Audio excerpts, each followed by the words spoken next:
nuevamente con el caso 1 de nuestra prueba de dominio respecto al módulo de fundamento de bases de datos. En esta parte número 2 vamos a ver lo que son las formas normales, la codificación de nuestra base de datos y algunas de las consultas realizadas para analizar la información que tenemos. Así que sin más, vamos a comenzar. Muy bien, previamente visto lo anterior, ahora vamos a pasar con las formas normales. En este caso tenemos la primera forma normal, que es la atomicidad. Y esta forma normal nos exige que todos los atributos deben de ser atómicos, es decir, que no existan grupos repetitivos ni múltiples valores dentro de una sola celda, y que se defina una clave primaria.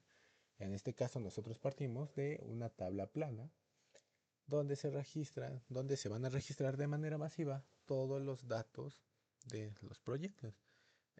Para la aplicación de la primera forma normal, nosotros estructuramos esta tabla inicial, asegurando la atomicidad de los campos e identificando una clave primaria compuesta, que en este caso es el ID del cliente, ya que un cliente puede tener múltiples áreas y consultores. Ahora pasemos con la segunda forma normal, la cual es la dependencia funcional. Esta forma normal establece que el diseño debe cumplir con la primera forma normal y que además debe de eliminarse las dependencias parciales. En este caso, esto significa que los atributos que no forman parte de la clave primaria deben depender de toda la clave compuesta y no solo de una sección de esta. Analizando la tabla de la primera forma normal, yo me percaté de las siguientes anomalías, la cual que es el nombre del cliente depende únicamente de la clave del cliente y el nombre del área depende únicamente de la clave del área. Ambas son dependencia parcial. Y yo para solucionar esto, yo fragmenté la información separando los datos propios del cliente y del área en sus propias entidades independientes. En este caso tenemos la tabla cliente y la tabla área tecnológica y quedándonos con la tabla consultor. Ahora pasando con la tercera forma normal, que es la dependencia transitiva. En la tercera forma normal, esta requiere que la base de datos cumpla con la segunda forma normal y que se eliminen las dependencias transitivas. Esto implica que ningún atributo que no sea clave puede depender de otra columna que tampoco sea clave. Por ejemplo, en la estructura anterior, yo logré darme cuenta que en la asignación de consultores, el nombre del consultor dependía directamente de la clave del consultor. Además, hay una regla de negocio que dicta que un consultor está especializado y certificado en una área tecnológica. Y como solución, para remover esta redundancia y asegurar la consistencia, yo aislé la información de los asesores a su propia entidad, vinculando allí la especialidad. La estructura final es la siguiente: la tabla cliente, la tabla área tecnológica, la tabla consultor y la nueva tabla que es de asignación de proyectos. En este caso, el ID del cliente es una clave primaria, pero también igual es una llave. Igual tenemos una llave foránea dentro de esta. Lo mismo con la clave del consultor, que es llave primaria, pero también está entrelazada con una llave foránea, con la tabla consultor, el ID de cliente con la tabla cliente. Tenemos nuestro modelo entidad-relación normalizado, donde tenemos las cuatro entidades, que son el cliente, la área tecnológica, el capacitor o consultor y la asignación de proyectos, todos con sus respectivos atributos y con cardinalidad de uno a muchos, a excepción del consultor y la asignación de proyectos, que es de uno a uno, ya que ambos mutuamente dependen de un solo proyecto, así como del proyecto depende de un solo capacitor. Ahora tenemos nuestra codificación de la base de datos, donde creamos la base de datos previamente y creamos nuestras tablas con los atributos que logramos identificar. Aquí hice unas pequeñas modificaciones al insertar incorrectamente algunos atributos y algunos valores. Ahora posteriormente tenemos nuestra inserción de registros. En este caso son registros que son, digamos, pequeños registros. Y ahora la cereza del pastel, en este caso son las consultas.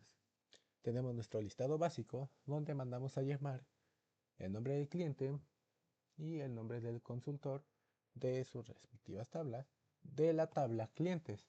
Hacemos la primera referencia, que en este caso asignación de proyectos, mandamos a llamar a lo que es el ID del cliente.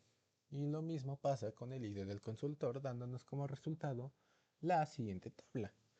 Posteriormente tenemos el mapa completo de proyectos, donde mandamos a llamar el nombre del cliente, el nombre del consultor y el nombre del área tecnológica de la tabla clientes igual. Hacemos la primera referencia de asignación del proyecto, la cual es el ID del cliente, la segunda referencia del consultor, en este caso es la clave del consultor y la del área tecnológica, dándonos como resultado la siguiente tabla. Posterior, ahí. Posteriormente tenemos la cantidad de consultores por área. En este caso mandamos a llamar lo que es el nombre del área y el área tecnológica, contando el ID del consultor de la tabla área tecnológica.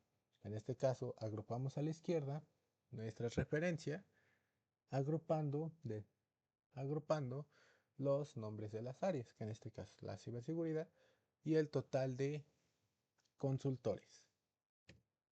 Tenemos nuestro filtro, que en este caso mandamos a llamar al nombre del consultor y el nombre del área de la tabla consultor. Hacemos la primera referencia, que es del área tecnológica, que es igual a su clave del área. Hacemos la segunda referencia, que es la asignación de proyectos, haciendo, haciendo referencia a la clave del consultor, donde nuestro ID del cliente es igual a CD1. En este caso está consultor y el área tecnológica la que están especializados.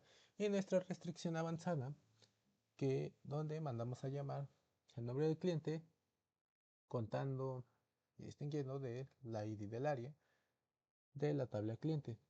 Agrupamos, hacemos la primera referencia, que es de la asignación de proyectos de ID del cliente, y lo mismo con el ID del consultor, agrupando el ID del cliente y el nombre del cliente, donde usamos el having count distinct para distinguir que para distinguir este el cliente y cuántos proyectos tiene entrelazados.